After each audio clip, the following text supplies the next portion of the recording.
Do you feel your singing practice is dreadful? Do you find it hard to motivate yourself to show up and practice? Do you ever feel frustrated that that technique that you once learned and was so helpful to you suddenly seems like it's not helpful at all and it does not solve your problem? Do you find yourself having good days of practice and bad days of practice, and you would like to increase the amount of good days? Then stick around for this episode of Source Talks, where I'll show you 3 things that might be sabotaging your singing practice and what to do about it.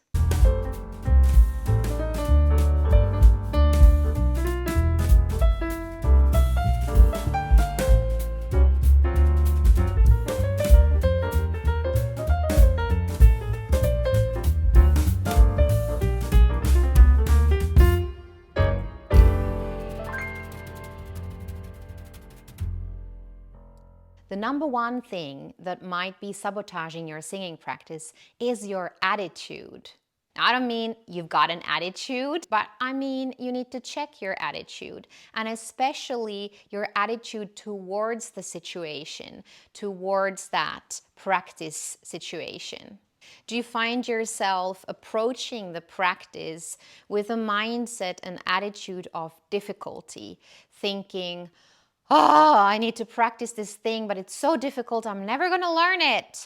You see, when you approach your practice situation from an attitude that is based in a negative frame of mind, it's going to make learning so much more difficult. Do you see how I use the word learning there instead of getting it right and nailing it? It's that attitude of curiosity to what is happening and unfolding in the moment.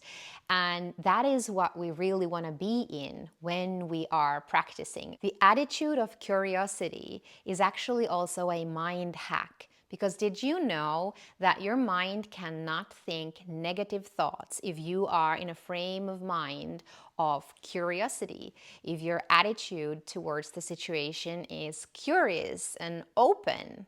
So rather than having this attitude towards the singing practice that it's something that you have to do and it's so hard, and when I say that, I even feel like, well, I don't feel like singing at all if I imagine going into my singing practice like that.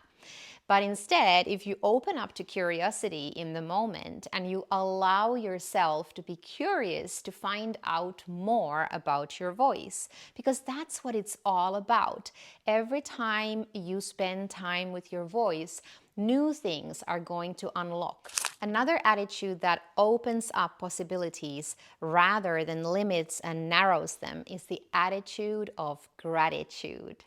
And maybe you're now thinking, yeah, gratitude, yes, great, Katya, that sounds like a bunch of woo-woo. How is that actually going to help me in my singing? But see, the thing is, you've got a relationship going on with your voice. And if that relationship is based in an attitude of fear, of criticism, of judgment, of all that negative stuff, then I would say it's not a really healthy relationship. Would you? Just imagine being your voice and getting all that judgment and all that negativity and all that fear showered upon you every single day in every single practice session. I bet if you were your voice, you would probably think, I don't want to work with you. I don't want to show up for this practice session because you're only going to say negative things about me. Now, I know this sounds a little bit silly to imagine having a conversation with your voice like that, but it does make a lot of sense to check in on the attitude that you have towards your voice and towards your craft and your talent. Can you be grateful for your talent, or is your talent something that you take for granted? Or perhaps you're approaching it from this attitude of criticism, that it's never enough, that you're never talented enough because you're thinking somebody else is constantly more talented than you are. So check in on your attitude towards your voice, your talent, and the situation that you're in, your practice situation. and see if you can start developing more of that attitude of curiosity and openness and gratitude. The second thing that might be sabotaging you in your singing practice is if you're being too result oriented. Now, of course, we care about results. That's why we practice. That's why we want to develop our voices. We want to experience results and see that we get something for all that work that we put in. But here's the thing, if we are hyper focused on those results while we are in the practice session, it's gonna backfire. Being hyper focused on the results will lead to a lot of pressure for you because you need to prove yourself in every singing practice session. You need to prove that you can get those results, and that's a horrible state of being. Rather than being hyper focused on the results, I want you to start tracking your progress instead. Tracking your progress for your singing practice looks as follows. You want to start out with a baseline for your work, meaning you're going to sing your song, or even better, the part of the song that you're now currently working on. Just sing it cold and pay attention to what your voice sounds like, what it feels like, and the effort level. You also want to notice where you are in relation to your target sound. So are you close? Is it like target sound is bullseye? Are you like somewhere around 9 or 8? Or are you really somewhere out in the periphery? Let's say I want to access a sound that is relatively powerful but not shouty, and my baseline is this. For you, there will be no crying, which is very soft. So I'm quite far away still from having a relatively powerful voice. But for this song, I don't want it to be very shouty because it would not suit the song. So now I have set my goal for my practice is I want to practice accessing more power. And then as I apply singing technique tools and exercises, I can measure my progress towards my end goal, which is the result I'm aiming for. So for instance, I could say, well, I wonder how applying more support from the larger muscles in my body could bring out more power in my voice. So I'm just going to focus on that aspect and not on all the other things that I could do. And sing the cut again. For you, there will be no crying. And immediately I feel, there's some more power going on, so I'm on the right track. I better work those muscles instead of being all chill going on when I sing. And you see how the result-oriented me could go and say, yeah, but you still don't sound like you want to sound, so you failed. And that would be horrible because that would totally sabotage my attempts for the remainder of my practice session. So from there, I could remember, oh, it's good to use the larger muscles because it's bringing me some more power. Now let's add the next step, another tool, another technique, and measure my progress against that. I could, for example, borrow from a more powerful sound and say, for you, there will be no crying. And now I have more power. Now, if I would feel, okay, that was cool, there's more power, but I want to be a little bit softer than that. So what did I do? I raised my larynx, I applied a little bit of a bite sensation, and I sang a vowel that sounds more open and shouty. Oh, for you, right? Now I could keep those elements and see, hey, what would happen if I would keep all of this, but then just change the vowel slightly, go like this. Fo. I like that sound. It's kind of like not super powerful and it's not very soft, so it's right in the middle. I like that. So let's use that. For you. Hey! And like that, I have arrived at my result.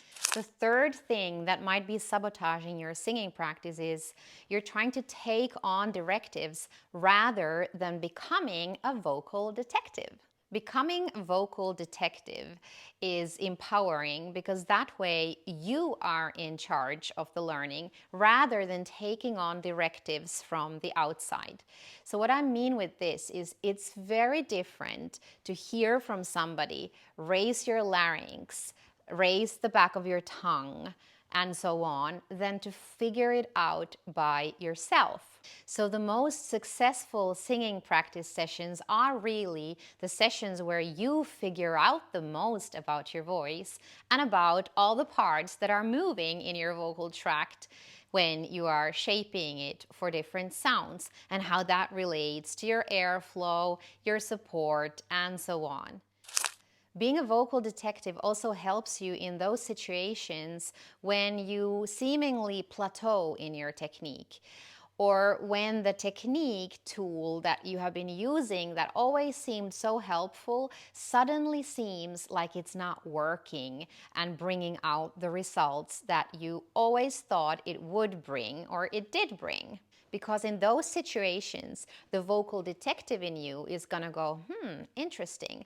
Let's see what happens if we play with this variable. So you see the vocal detective is actually a scientist. For you, there will be no crying. If I sing this phrase and I think, I kind of like the sound that I'm doing on there, I could really zoom in on what is actually going on in my vocal tract when I sing that word. For you, there. So I'm like, my tongue is kind of like forward. There will be. So let me see if I can bring a little bit more forward tongue to the rest of the things. For you, there will be no crying. And I could notice like, hey, that actually brings out some more clarity and some more power in the rest of the phrase. Being a vocal detective means you are reverse engineering the sounds or the moments of success so that you figure out what is actually going on in your vocal tract. Instead of having somebody say to you, raise your larynx, you figure out by yourself, hey, I think my larynx is slightly raised. That is super powerful. So as we're approaching the end of this video, let's sum up the 3 things that might possibly be sabotaging you in your singing practice and what to do about them. So number 1 was attitude. Check your attitude and always remember the attitude of gratitude and curiosity. Number 2, stop being so result-oriented and focus on tracking your progress instead. And number 3, watch out for the directives trap and become a vocal detective instead. Thanks so much for watching. If you like this video, click like and share it with a friend. And if you would like to know more about the ways we can work together to train your voice, develop a helpful mindset for your singing practice, and how to learn to reverse engineer singing techniques and really understand what's going on in your voice so that you can become a master vocal detective, get in touch with me and I can tell you more about the ways we can work together in my coaching programs. I'll see you soon in another episode of Source Talks.